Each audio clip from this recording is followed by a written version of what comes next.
Dans un village africain au cœur de la savane, régnait un chef bien-aimé nommé Mamadou. Sa sagesse et sa bienveillance envers les villageois avaient fait de lui une figure respectée et admirée par tous. Pourtant, derrière cette apparence d'harmonie se cachait une trahison rampante ourdie par un homme nommé Amadou. Ce dernier, avide de pouvoir et de prestige, ourdissait un plan machiavélique pour détrôner Mamadou et s'emparer du pouvoir. Amadou corrompt certains membres du Conseil des Anciens, les persuadant de remettre en question la légitimité de Mamadou en tant que chef. Des rumeurs sournoises commencèrent à se répandre dans le village, semant le doute et la méfiance parmi les villageois. Certains biens précieux commencèrent mystérieusement à disparaître du village. Des regards accusateurs se tournèrent vers Mamadou, le soupçonnant de malversation et de négligence envers la sécurité du village. Amadou, rusé manipulateur, profita de ce climat de méfiance pour attiser les flammes du ressentiment envers Mamadou. Il rallia à sa cause un groupe de villageois mécontents, promettant monts et merveilles s'il le soutenait dans son projet de coup d'État.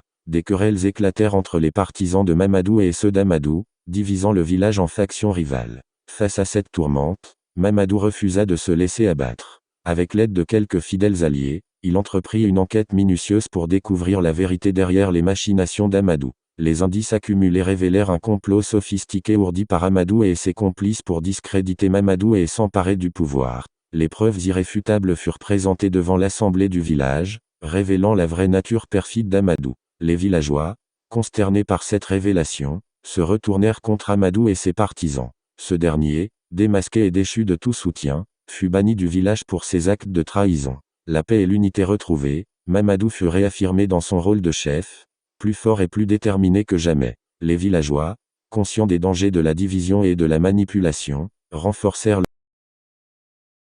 leurs liens et travaillèrent main dans la main pour reconstruire leur communauté et prévenir de nouvelles tentatives de trahison.